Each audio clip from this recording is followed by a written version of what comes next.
I've gotten a lot of views on this video where I showcase updates I've made to this fictional Christmas themed route. So I've decided to make more updates to it. First I had to build up the lore. Building the fictional Outer Banks bullet train route has taught me that I enjoy making fictional content more than making real stuff. By the way, I spent weeks making these maps.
Don't get me wrong, I love making real content as well.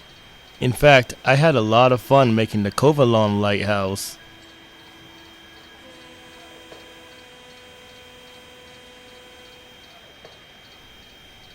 Making real content is just stressful sometimes. Take my still incomplete AEM7 project. I've received countless complaints about this locomotive, and to be fair, they were deserved.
So as I was saying, it's really frustrating getting complaint after complaint, and as you fix 2 things, you get 3 complaints. I agreed with most of the complaints I got, but there was one that straight up annoyed me, and that was none other than the coupler height. When I made the couplers for the AEM7, I planned for them to be compatible with other Amtrak rolling stock in the game. One problem with rolling stock in this game is what often happens when you try to couple cars together that were made by different people. The couplers don't always align, so basically this is an impossible task. For example, my couplers matched the coupler height of this Amfleet car from this creator, but when I try to couple it to this one, it's too low. This person made the couplers higher than the other guy did. I mean, if you want to be pedantic about coupler height, be my guest, but no one else seems to be. In this picture, the one on the right was recently made. You can't couple it to this Amfleet car, but you can couple it to this one. And don't even get me started on air hoses. There's no standard in this game. I haven't really worked on that project in a while due to lack of interest. Okay, rant over.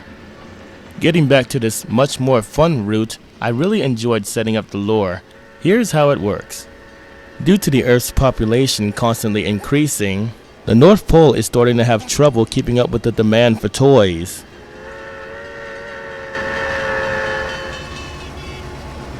Not only are more kids asking for more toys, but they're asking for more complex, copyrighted toys.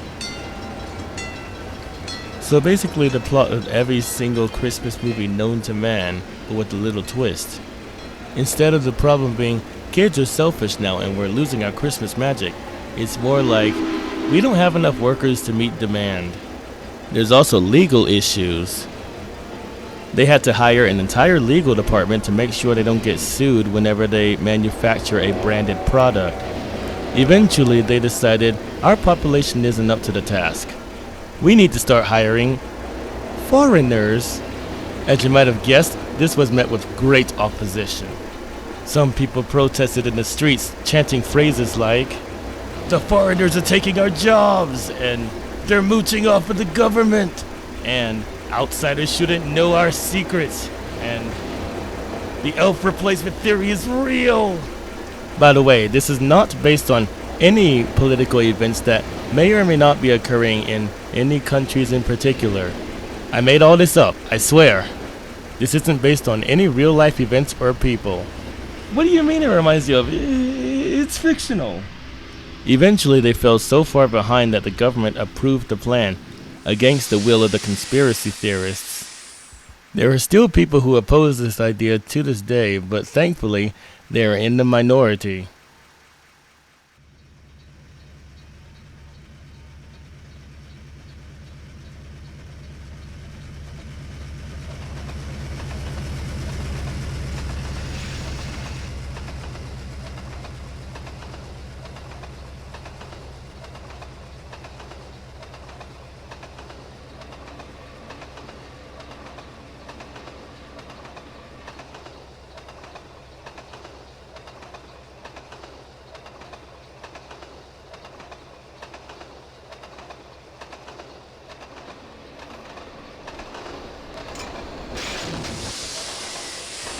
For the first time since its inception, the North Pole's borders were opened and foreign work visas were issued. A state-owned railroad was built from the city center, linking the North Pole with points south. It was called North Pole National Railways.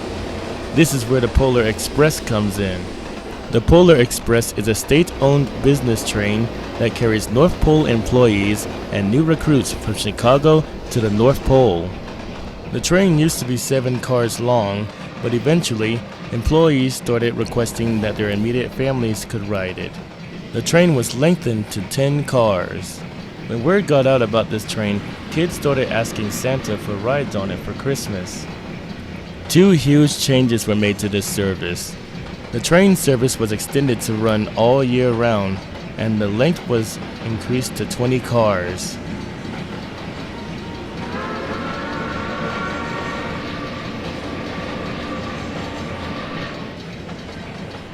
The first 10 cars are reserved for employees and their families.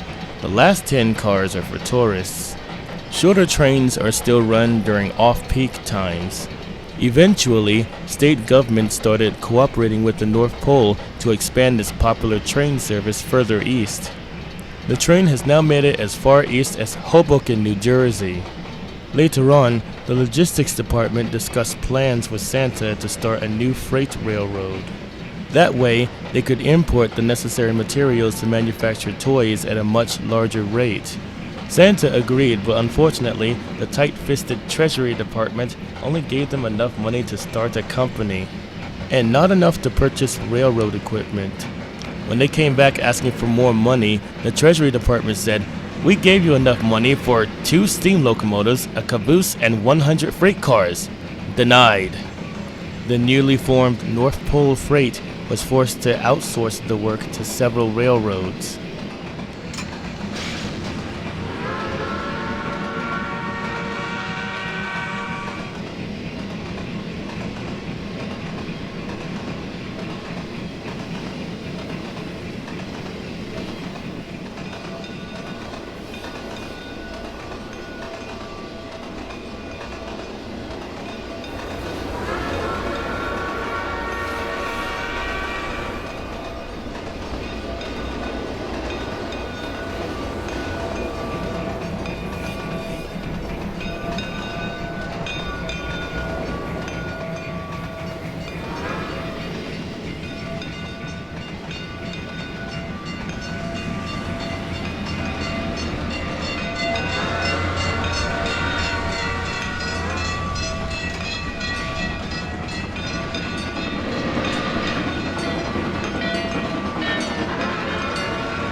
Oops, I keep forgetting to fix that camera angle.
How they solved this logistical nightmare is interesting.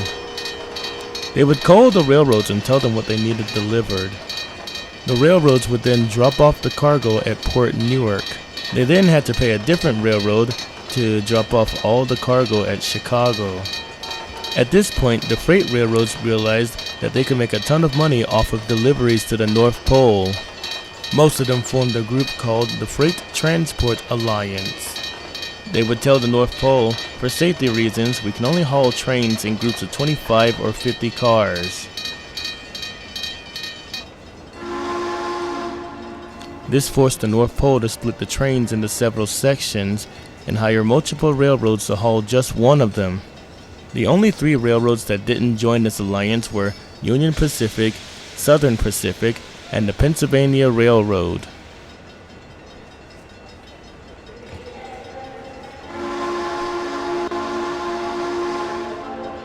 Whenever they were in the area, they would always agree to haul the entire train at a reduced rate.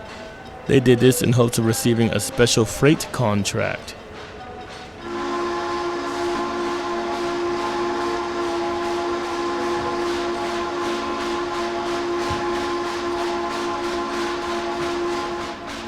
And it paid off. Union Pacific and Southern Pacific were offered general goods contracts, and the Pennsylvania Railroad was offered a coal contract. After this, the Freight Transport Alliance was disbanded.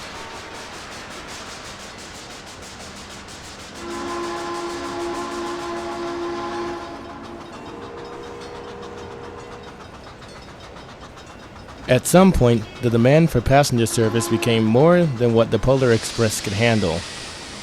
For that reason, they started contracting passenger railroads to run trains out of Washington, D.C.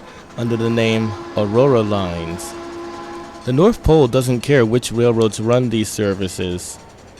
They simply post a schedule and how much they're willing to pay, as well as how many passengers will be riding the train. Any railroad can call them and agree to the terms of any of the schedules. Once everything is finalized, it'll be announced which railroad will be filling in. Some passengers specifically want to ride the real Polar Express. To solve this problem, the schedule will show which railroad is running the service. For example, if the Pennsylvania Railroad is operating it, it'll show up as the Polar Express by the Pennsylvania Railroad. The real Polar Express appears as Santa Presents the Polar Express.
As time went on, two more passenger railroads operating out of Pittsburgh were formed: the North Pole Express and the Arctic Railroad. These railroads also outsourced their schedules to other railroads. The Arctic Railroad prefers to hire Canadian railroads such as CP Rail and Via Rail. The North Pole Express usually hires C&J and the New Haven Railroad.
In case you're wondering, that train was supposed to stop.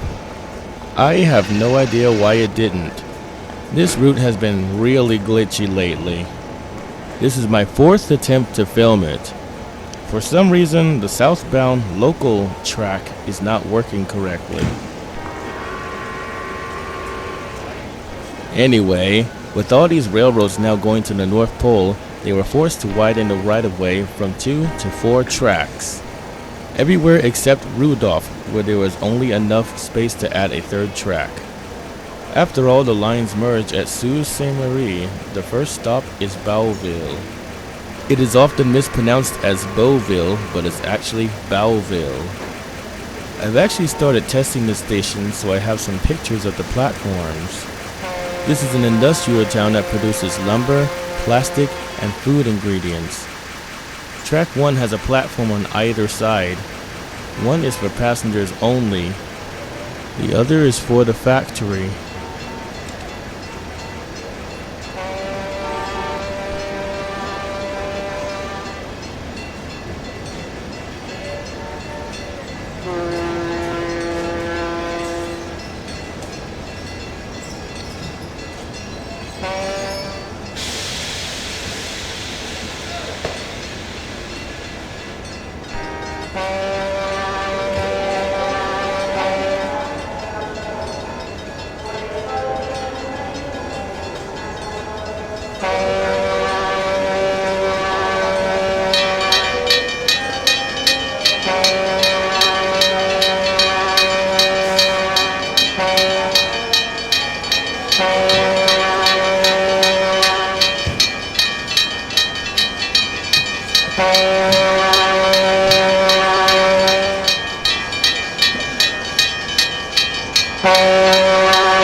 At Boughville, the main line decreases from 4 to 3 tracks. For that reason, there are multiple sidings so trains can wait for track clearance without crowding up the main line.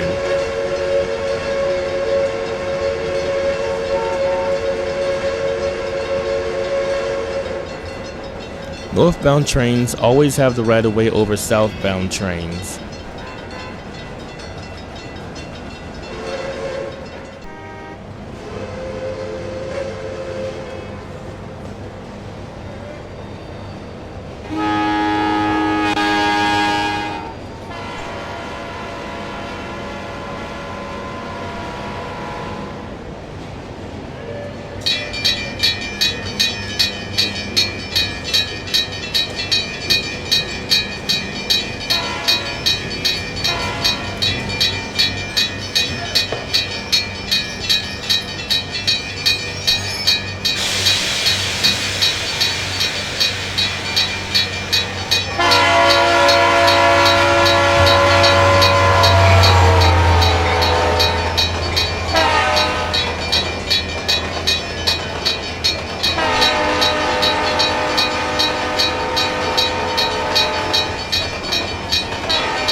The next stop on this line is Rudolph, also called Market Street Station. That's where we currently are.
In case you're wondering why the station has two names, there's an in-universe reason for it. When I was a kid, I used to watch a Christmas movie every year called Olive the Other Reindeer. In this movie, there's a scene where a character asks, "Hey, where's Rudolph?" And the other character responds, "Oh, he's just an urban legend." I thought it'd be really funny if in this universe it's heavily debated whether or not Rudolph is real. Now that I think about it, in the Polar Express, they also didn't have a Rudolph. This town was built by a group of people who believed strongly in Rudolph. They claim to have seen him flying in the sky at this location. This town also has a lot of Rudolph deniers who claim that the red light was just the rear end of a train, citing timetables which stated that one was supposed to be there at the time. These townsfolk argue back and forth on this subject during every single town meeting. When the railroads came to town, they were asked what they wanted to call the station. They couldn't decide between Rudolph and Market Street Station. The railroads weren't interested in this argument, so they placed it on the map as Rudolph, Market Street Station. There is a sharp curve at this station. To avoid slowing the freight trains down, the middle track is super elevated.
In the Polar Express movie, the train goes up and down a steep hill, then goes into a tunnel, but railroads don't really operate like this.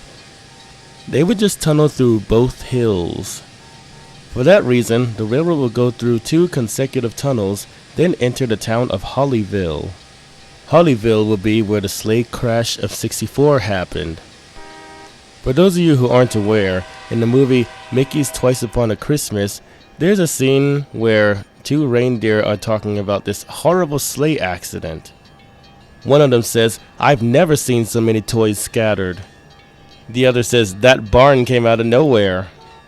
I don't know if I'm just weird or something, but whenever an event like that is mentioned as a one-off joke, I want to know the events that took place. So I came up with this backstory. This barn appears on maps of this town as the Sleigh Crash of '64. It is infamous for being the 3rd and final barn to have ever been struck by Santa. After 2 failed attempts to land on a barn, the insurance company told Santa, "We're not going to cover barn landings anymore. Repairing roofs is getting way too expensive."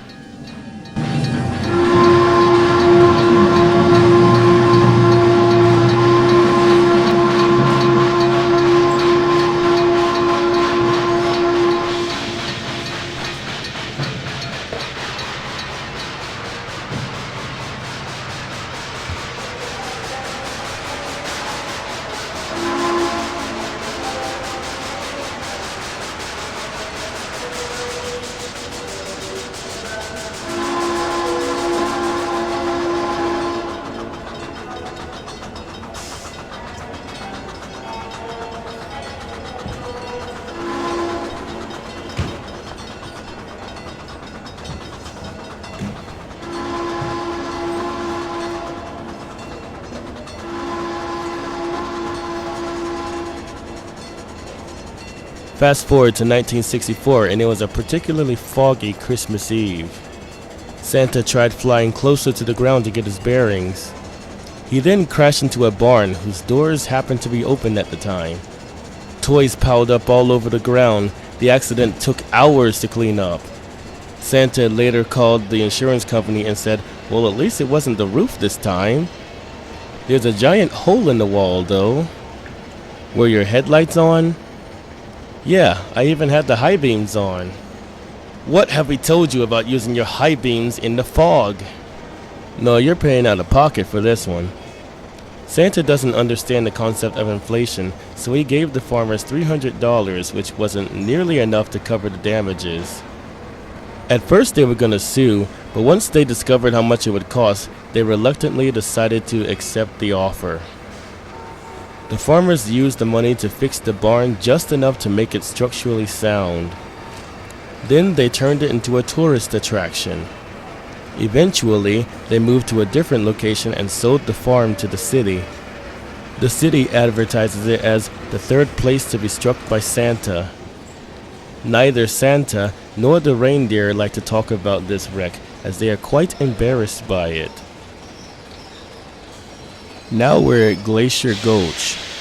You know, that place in the Polar Express where the train is going over some impossibly steep grades. Apparently, a gulch is a narrow ravine with steep sides. So basically, something you would build a bridge over, not something you would build a railroad track on. So for my version, the town of Glacier Gulch is going to be located in the ravine. So they built a viaduct over the town and built a train station on the north side of it. A funicular railroad was built to link Glacier Gulch with the main line.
You might think that I'd like to remove that scene where the train was traveling on the ice, but actually no. I've watched a lot of videos where people talk about unrealistic scenes in this movie, and all of them mention the ice scene. I'll be honest, when I was a kid, I also believed this scene was impossible. However, I recently discovered that laying tracks on top of ice is a real thing. It was usually a temporary setup, but they actually did that. They were called ice bridges. Apparently, ice is strong enough to support a train, it just has to be thick enough. A lot of people complain about the ice being strong enough to support the train, but breaking when the cotter pin gets stuck in it. I'm not an ice expert, but I would imagine that could be easily explained with inconsistent ice thickness. Think about it, they wouldn't waste time thickening all of the ice, just what is required to support the train. A lot of people complain, well, why is the ice frozen above the rails? I have two theories. Theory 1, there was simply a flood and the water froze before it could drain away. Theory 2, heat from passing trains caused the surface of the ice to melt just enough to cause the tracks to sag beneath it. Either way, this gave me a lot of ideas on how to tackle this section. Basically, we have two towns, Evergreen and Iceberg. If you're curious about the spelling of iceberg, the town's founders were influenced by Pittsburgh. These towns used to ship things by boat. When the tracks of the Polar Express were built, they used to complete this portion of the journey using a rail barge.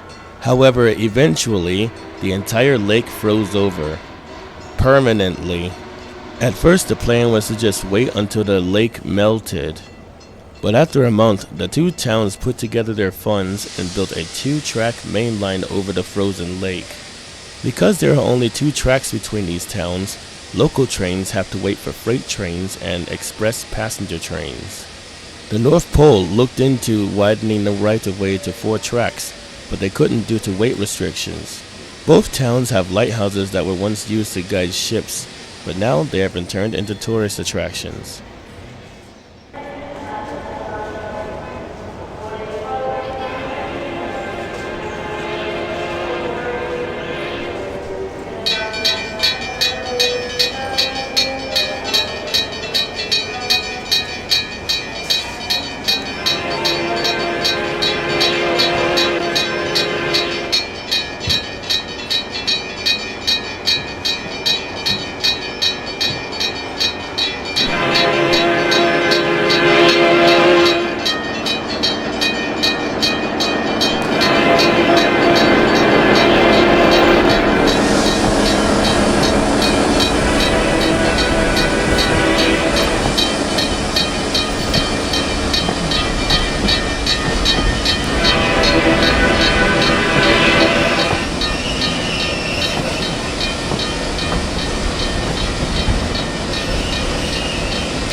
Man, why do I get sick every time I make a new video?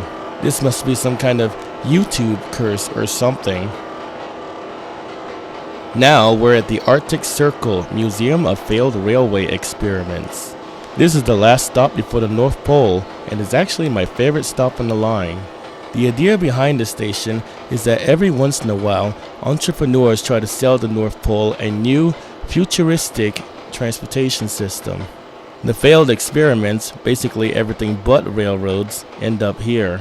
The station will be located on the first floor, and the Museum of Failed Railway Experiments will be located on the second floor. Included in the collection are a Hyperloop, an autonomous container car, and a maglev powered by magnets in between the rails of a conventional railroad track. By the way, I can't stand the word autonomous. Whenever I see an advertisement for a futuristic train, and the first thing they do is make the train cars autonomous, it fills me with rage. It's so annoying having to explain to someone who should be smart enough to be an inventor how trains are supposed to work. The whole point of a train is that you can move an unlimited amount of cargo or people by coupling more train cars together. Literally the first thing these inventors always do is remove the main feature that makes trains efficient.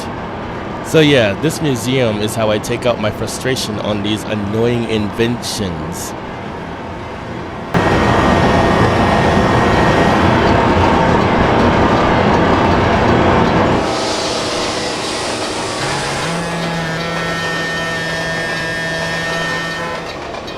This is a new camera angle, by the way.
The museum also has a temporary collection. This is where they temporarily hold on to rolling stock that other railroads loaned to them that unfortunately weren't up to the task. Take these talking steam engines for example. They leased them from the island of Sodor, but unfortunately they did not want to work in this cold environment. Oftentimes the North Pole would struggle to get on the start.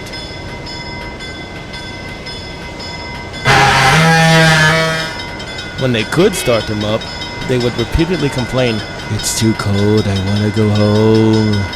The railroads also got multiple complaints from customers that the train's angry faces kept creeping them out. They tried to return them, but the Northwestern Railroad told them that they couldn't afford to ship them back for another 2 years.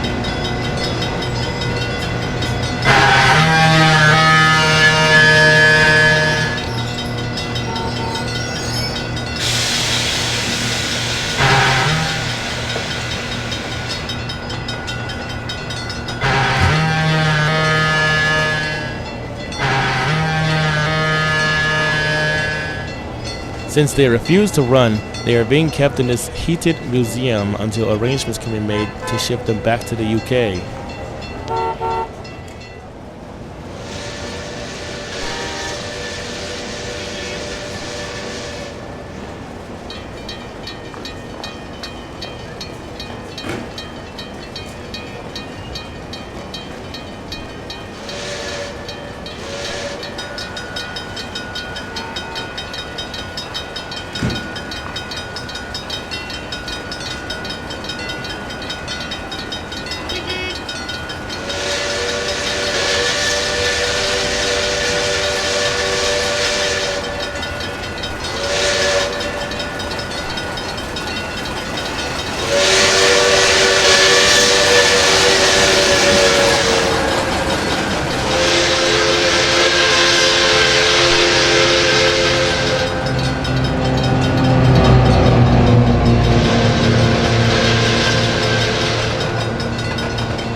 Before I talk about the North Pole, I'm going to briefly talk about the American Freedom Train.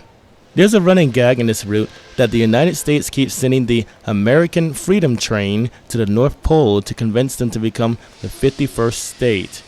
Look at all our artifacts. We have the Liberty Bell, the Constitution. Come on, be our 51st state.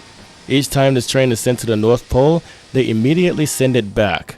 Make healthcare free and strengthen consumer rights, then we'll talk. When the train makes it back to America, they immediately send it north again. Eventually, it got so bad that station masters were ordered not to give this train priority. They were told, "You are to move this train onto a siding whenever possible. Do not let this train onto the express track." To get around this, they started purchasing schedules so they could run from Chicago to the North Pole as a local train. The North Pole hates this train, but it's being run as a regularly scheduled service, so there's nothing they can do now. Now we're finally at the North Pole.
A lot of reviews I watched of the Polar Express complained about the art style of the North Pole.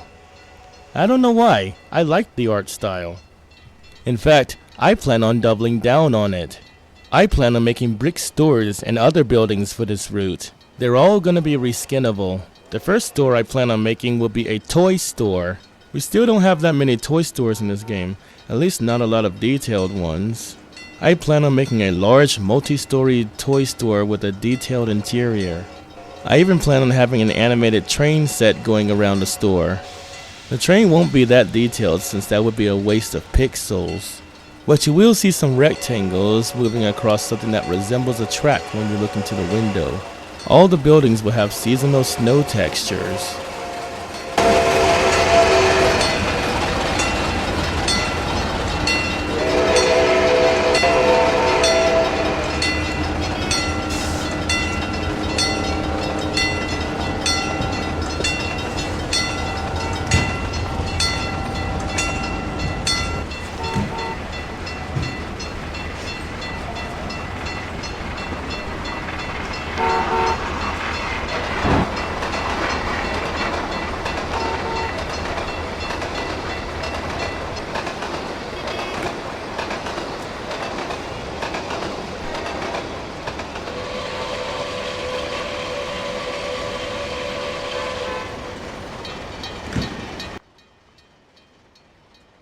The North Pole will have several stops in it. After the financial district, the freight railroad will leave the main line and enter the receiving station. This map does not properly convey the scale here. The receiving station is massive. There are 5 tracks for receiving toy parts, 3 tracks for general goods, and 3 tracks for receiving coal. Each track is 15 miles long. At the end of the line is a large facility for maintaining the steam engines. Santa always orders more toys and coal than necessary. Leftover toys are donated to thrift stores. Coal is sold to power stations in the United States to make electricity. The North Pole uses nuclear power for electricity, or as I like to call it, the proper way to make electricity. It's environmentally friendly and doesn't produce any toxic fumes. Other than electricity, the only thing nuclear power stations produce is water vapor. What's really cool about them is that spent fuel can be recycled. If you look at this map, you'll see that there are 2 additional lines. One of them is an elevated line that's jointly operated by SNCF and Deutsche Bundesbahn. The other is a 2-track main line owned by JR. These lines were added to bring in new recruits from Europe and Asia. These tracks are located 1 block north of the Polar Express tracks.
I always felt that the North Pole in the Polar Express was too small, so I've added several stations between the entrance and the city center. Both me and my sister came up with names for these stations. In this area of the city, the Polar Express runs in the street, but the rest of the lines are grade separated. This universe's Santa Claus is similar to the one in The Santa Claus.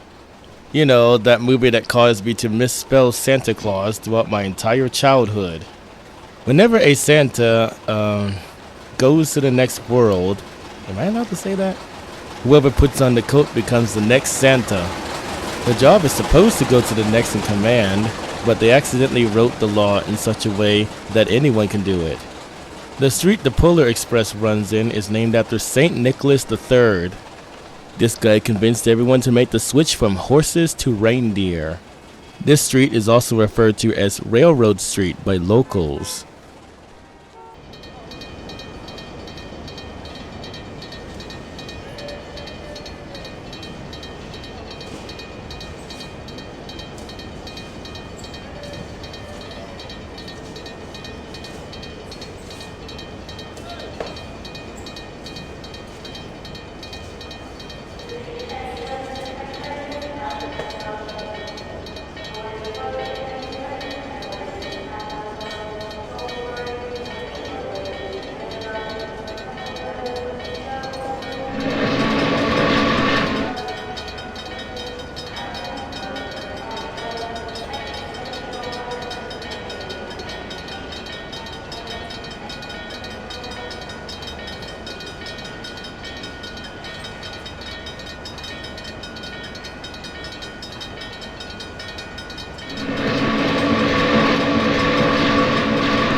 At the end of the line, the railroad split into 3 separate directions.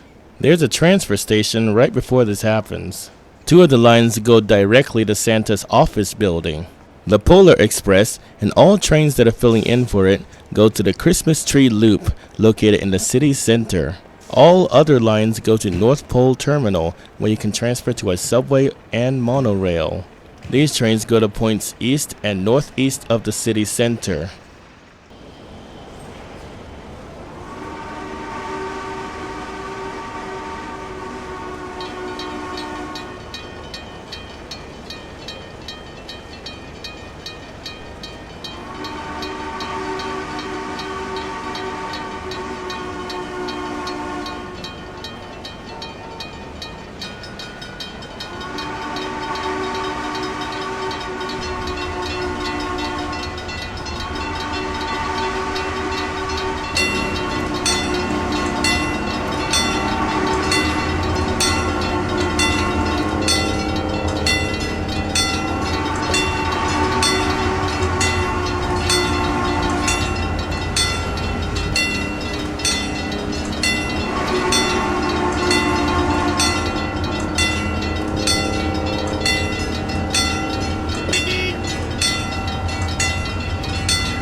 Well, that's all I have for this video. In the future, I'll be showing some tests I did on one of the new train stations. The plan was to have 2 new stations up and running by Christmas, but they might not be finished in time. Thanks for watching this video, and I'll see you next time. Goodbye.